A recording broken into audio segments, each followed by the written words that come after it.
The greatest story in Star Wars has little to do with the Jedi, and even less to do with the Sith.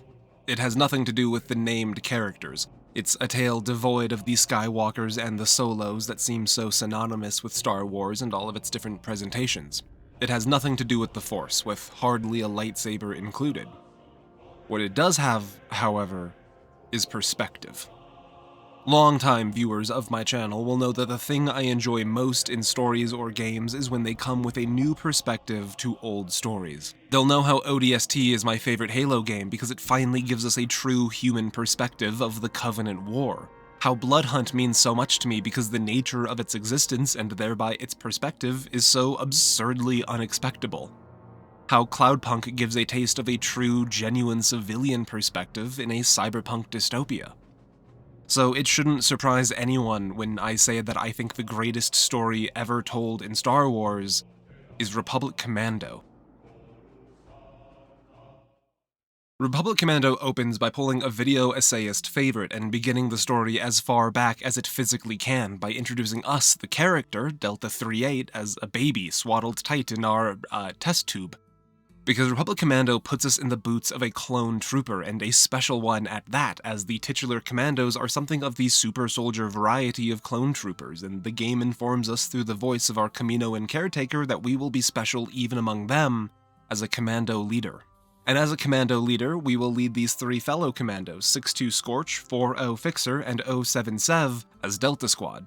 And this story will see Delta Squad perform miracles and lay the groundwork for the foundation of the Republic in their fight against the Separatists, not just in far-flung sectors or distant planets, however.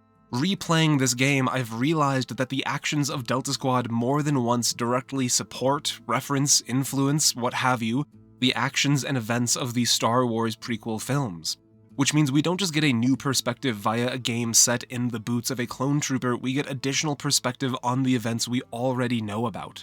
Planetary invasions are difficult things, and how many thousands of little pieces must all fall into place to make them possible. This story is really just the tale of a single piece, always in the right spot, at the right time. And on day 0, that place is Geonosis. The squad is splitting up for the drop to planetside, each leading a squad of troopers in on their own with plans to reconvene once planetside. Our objective is Sun Fac, a Geonosian leader critical to the Separatist efforts in the area. His current plans involve fleeing the planet, but if we can get to him first, it'll be a critical step towards calling this day a win for the Republic. From a gameplay perspective, this is largely the tutorial area of the game. It introduces all of the basic mechanics and lets you add one member to your squad at a time to help keep you from feeling overwhelmed if this is your first time with a game like this, which is nice. But that means that I can use this portion to chatter a little bit and establish the thing you've already noticed, which will actually be one of two things, being the observation of, wow, this game looks like shit, or wow, this game looks so much better than I remember. And honestly, both are true. I think I'm supposed to say something here about how cool it is that the art style is so timeless and that the design and execution of the graphics really holds up, but it kind of doesn't.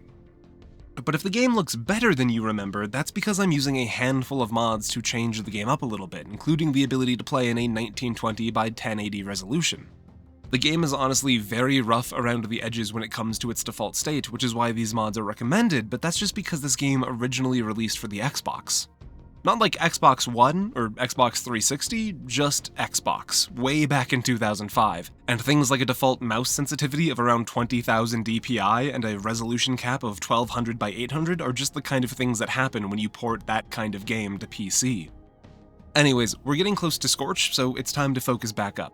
Him and some troopers are pinned down by a turret position, so you can clear it with a grenade and move on to meet the first member of your squad. This is Scorch, the squad's demolition expert, and the most Nathan Fillion character, all of the Cade 6 archetype that I've ever seen, despite him being voiced perfectly by Raphael Sbarge instead. Which is a funny point of mental connection, because post-Republic Commando, Sbarge would go on to share screen time with Fillion in a number of different projects. Anyways, with Scorch added to our squad, I can finally tell you why this is the greatest story in Star Wars. You see, the undeniable strength of this game's story comes from the recognition that this FPS game from 2005 is one of the best character-driven games I've ever played. This game is a short story. Across my entire recording runtime, including the full end credits, I have less than 6 hours of footage, and I am blown away by how much these characters are able to present themselves and their personalities and their relationships to the squad as a whole and the individual members of that squad in that time. Now, if you haven't played Destiny enough to know Cade's 6 archetype, all you really need to know about Scorch is that he's the explosives guy and he's the team goofball. You know this archetype either from Atlantis or perhaps Borderlands' Tiny Tina or literally any media that has an explosives guy. What's so fun about Scorch's use of this archetype, however, is getting to view him as a foil to Fixer 4.0. In fact, Fixer's own introduction deserves its own analysis. Fixer is the computer guy, he's the technological solution. Whereas Scorch wants to blow the door, Fixer wants to splice in with the control panel and get the quiet entrance. So when you find Fixer, it might make sense for him to have hacked into the turret controls for the room and used the Geonosians' own defenses against them. Except when you do meet him, his introduction is choking out a hostile before breaking its neck with the butt of his gun. And I love this sort of intro for the computer guy because it instantly tells us that, yes, our squad members have archetypes. They are not, however, bound by the limits of these archetypes. Humans are complicated and multifaceted, and the members of your squad are no less so. Now, if I told you between Scorch, the goofball demolitionist, and Fixer, the understated computer guy, that one of these two was also a strict, near-obsessive rules guy, you might feel a natural lean towards placing that tag on Fixer, and I think that would be natural. Technology-aligned characters do typically carry that trait, but the fun thing here is that it's Scorch that's the one that's constantly reciting rules from the Trooper Handbook. And if you think about it, it makes perfect sense. Scorch is the explosions guy. Despite his goofball nature, he's still entirely aware of the nature of his role and that it only takes doing it wrong once to ensure that he never gets to do it again, so of course he's the one with a minor obsession for doing things by the book. Which is why when you task him to set a demolition charge on some Geonosian fighters still in the hangar bay, he might make a comment about needing cover because I can't rush this, you know? Which brings us to the best part, I think, of these characters. The radiant dialogue, or the chatter and interactions between all members of the squad is so fun and downright charming that I'm immediately endeared to these characters. So let's use that note to introduce the last one. 07 Sev is the squad renegade edgelord cool guy. He's been in the shadows since Landfall, keeping a close eye on Sun Fac as the Geonosian leader responds to the clone Landfall and makes his plans for Exodus. Thanks to Sev's recon, Delta Squad is currently right on his tail. Now, you might expect Sev to be the kind of character that doesn't play well with others, but in reality, his archetype is also undercut by what feels like a genuine love for the members of his squad. Look, Sev's profession is killing, and he's very good at it, and he shows affection for his squad by leaving things for them to kill too.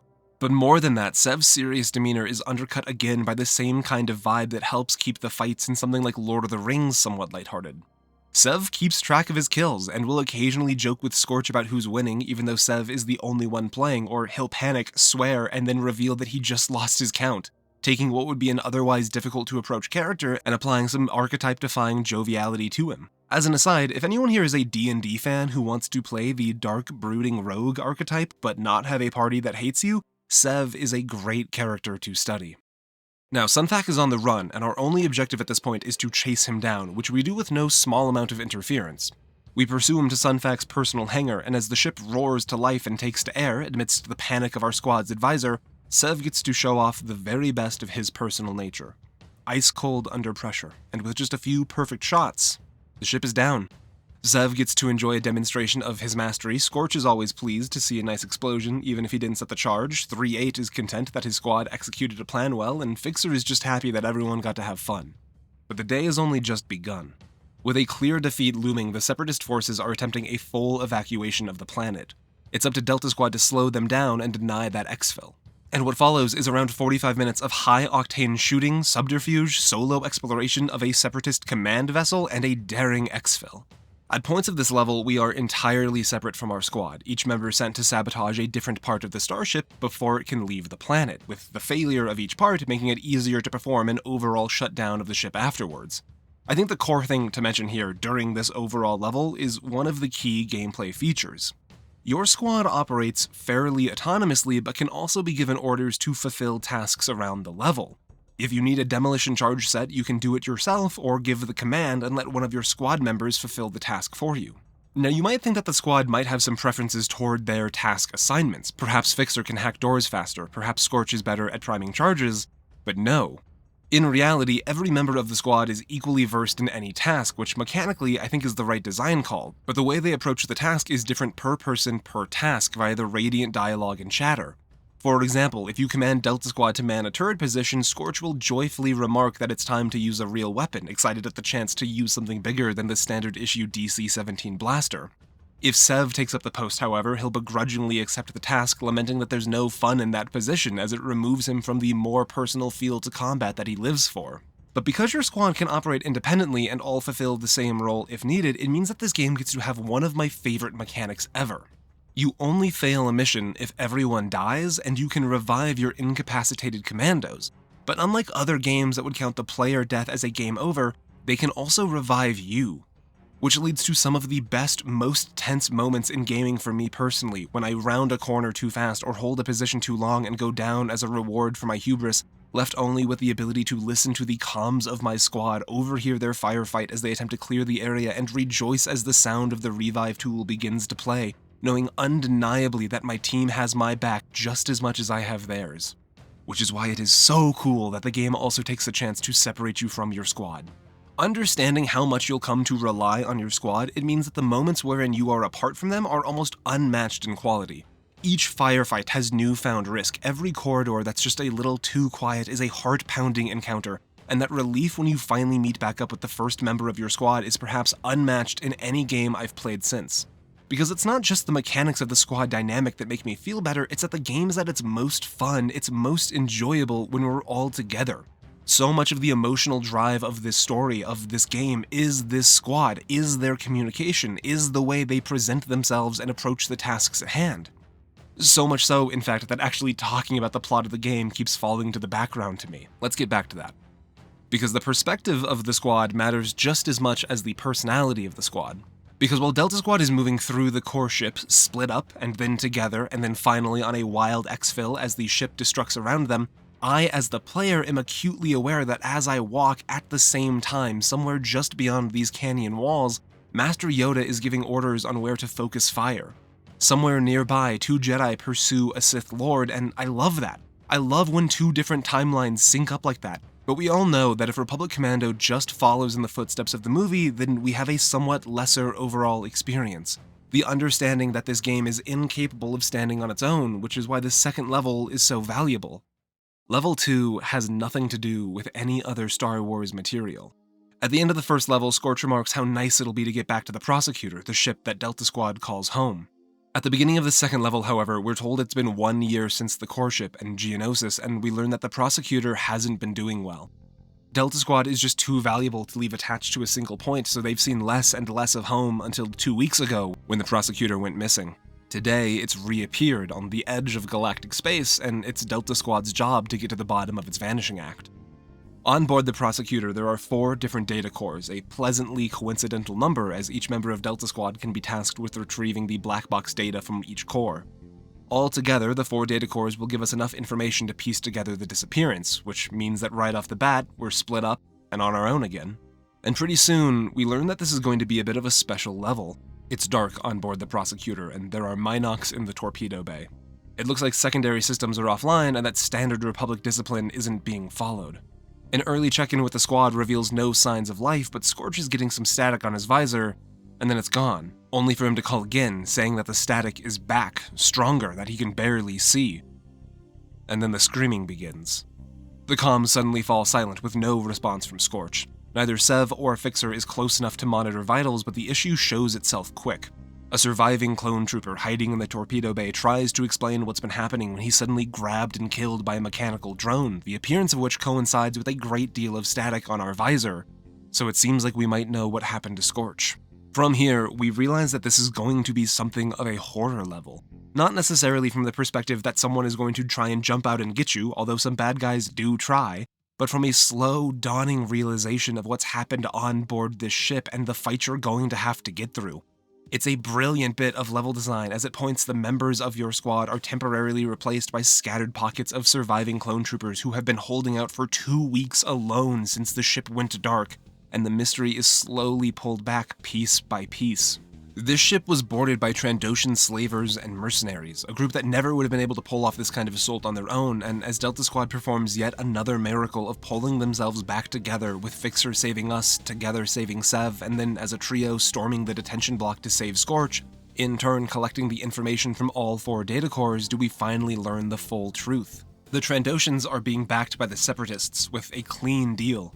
The Separatists provide the Trandos with droids, and the Trandos will provide the Separatists with the Prosecutor in turn. The only reason that the Prosecutor has come back online enough to be detected is because the date to hand over the ship to the Separatists is today.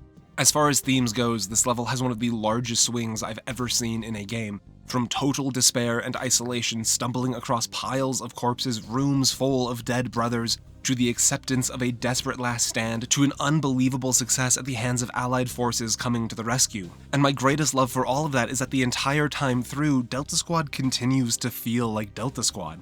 Looking back at my footage, it's almost comical that it was barely 20 minutes I spent alone on the ship before meeting up with the Fixer, because it felt as though it was an utterly intense slog through dark, dreary corridors alone, and that relief upon meeting him was incredible. When the two of us found Sev and dispatched the slavers who brought him low and told him that he's safe now, he didn't have some one-liner about how he didn't need help or that he could have handled it alone.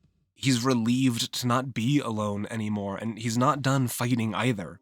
The first thing on his mind is going for Scorch, who he overheard the Trando say was being kept in the detention blocks. So off we go, battling through the enemy forces and the automated defenses until we find him. And even after all of that, Scorch can still joke about how the Trandos searched him for the data, but he hid it super well. Just don't ask where. And with the band back together, we get to enter my favorite set piece of the entire game. The Separatist ship has come, and they want the Prosecutor. They're sending in automated drop pods, and they'll continue to swarm the open hangar bays until we find a way to shut the blast doors.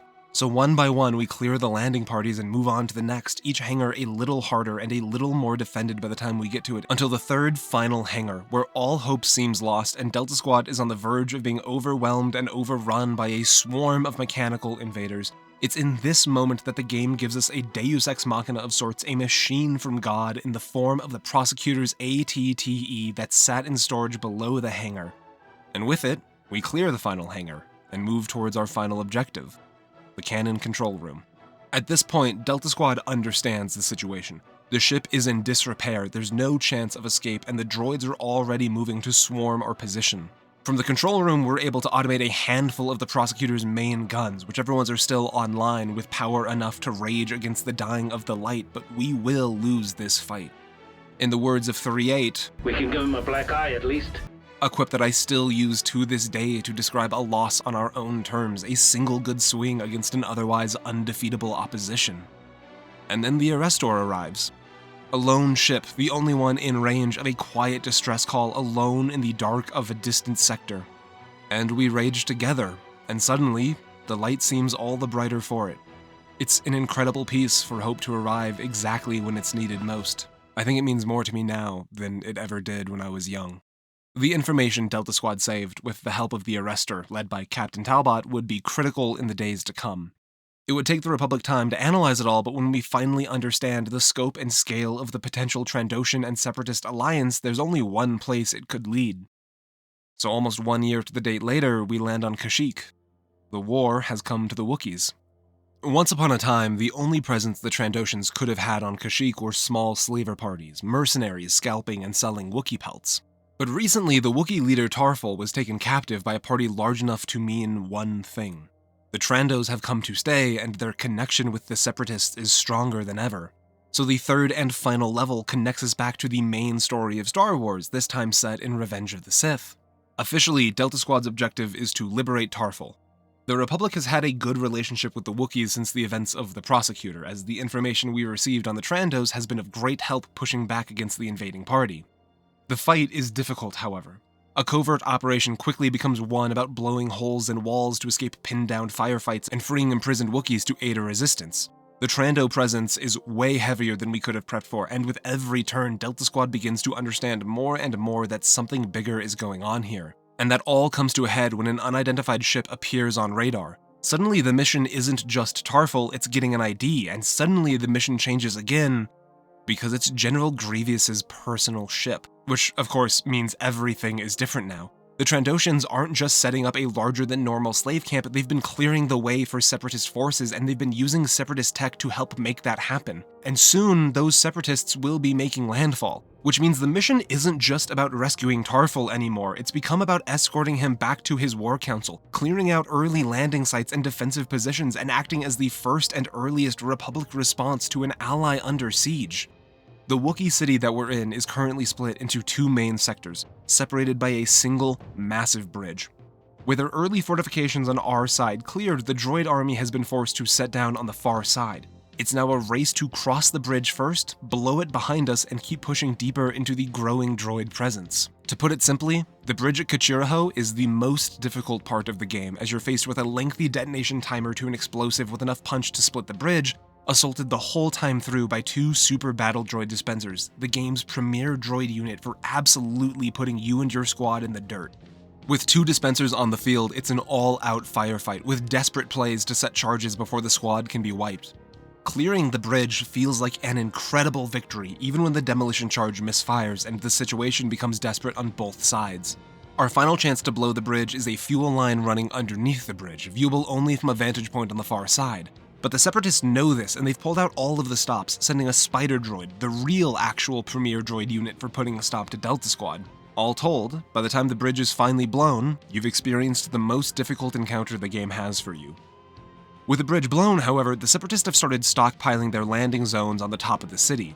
Our new objective is to push forward to the topmost level of the city and engage the Separatist ships hovering above it all, and what follows is maybe 45 minutes of some of the best experiences the game can offer. The fights are perfectly balanced, the encounters are fun, the arenas for firefights are designed well, and everyone made it in for the party. Even the Geonosians are here, indicating that this is no small-scale event. The Separatists are pushing all resources possible towards this fight. There's one final stretch right at the end as the sun begins to rise. At the top of the trees, there are 4 rocket pod anti-air stations, one for each member of Delta Squad.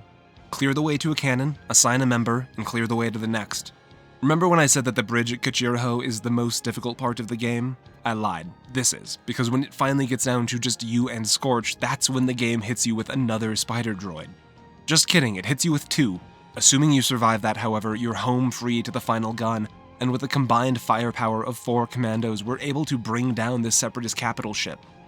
And with that call, we're advised to move to Exfil, but that's when Sev says that he has a problem, and his signal goes dark. The obvious call is to go back for him, but once again, plans have changed. Do you remember in Revenge of the Sith, where Ki-Adi-Mundi is like, what about the droid attack on the Wookiees? Well, the game seems to imply that this level was the droid attack on the Wookiees, and we know how the Republic responds to that. There's an entire Republic invasion response force about to touch down, and that means we need to move. There's no time to go back for Sev, and those orders come from the Jedi Council direct from Yoda himself. So we're forced to exfil as a 3-man squad. We're given a shot of the incoming response force and of Yoda himself, and we're told our next objective. And then the game ends. Which is not my favorite thing a game has ever done, if I'm being totally honest. But Republic Commando still gets full marks because losing Sev, knowing it would happen even after just 5 hours spent with him as a member of the squad, got me so attached that I dreaded replaying this part of the game. Republic Commando is a story entirely defined and carried by its characters and their relationships to each other, and I would consider it a masterclass on how to write that kind of story. The ability to pack so much characterization into each member of the squad, especially when that 5 hours is more like 4 when you account for all the solo time you have to go through as 3-8, is perhaps second to none even 20 years later. And I haven't even been able to cover the most of it, how the squad interacts with each other, how they'll respond to jokes the other members make, how small pieces of more rare dialogue indicate to me that the developers also loved this game and loved working on it. It's in small references, like when we're being completely swarmed on Geonosis, and in between bouts of blaster fire, Scorch comments that actually, these are the droids we're looking for. Or when 3-8, scouring the vents of the prosecutor alone, stumbles across a dead body and a lightsaber only to scoff at the notion of it being an elegant weapon from a civilized time. Comments like this don't even make sense within the chronology of the Star Wars timeline, but who cares? They're fun, and it's refreshing to see little things like this in-game. Things that, to me, indicate that there was love put into this project, and if I wanted to tell you about all of them, we'd be here for like 4 more hours. It is difficult to overstate how much this game means to me, and how happy I am that I get to make something, anything really, to say that it was here, that it's still here, that you can go play it right now, and that you probably should if you can get it to run well. Replaying this more than a few times, I heard Scorch say a line and recognize it as a quip that I picked up when I was young and have carried through to this day, and it's impossible to ignore how much this game fundamentally shaped my perception of games, even in the broadest scopes.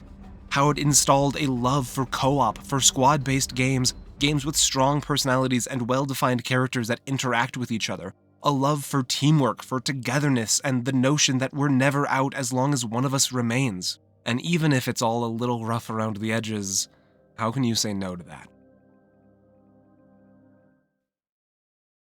What's up, Deltas? We've put quite a dent in the ship and they don't like it. The way these droids are swarming, one might think we weren't welcome. This video has been sitting around in the ideas pot for a long time coming, and I'm really happy that it's finally time for it to be a thing. I'm a little less happy that this marks the third video to be released since I started trying to make a video on a different game, but that video just keeps getting bigger and pushed back further and further. I think it's coming soon though, and if you want to be included on all of the updates for that project and all future projects, consider coming on over to my Patreon page and jumping in the community Discord. Patrons get access to my work early, they help support the channel in a reliable, steady way, and they get their names in the credits for my videos, which you're about to see.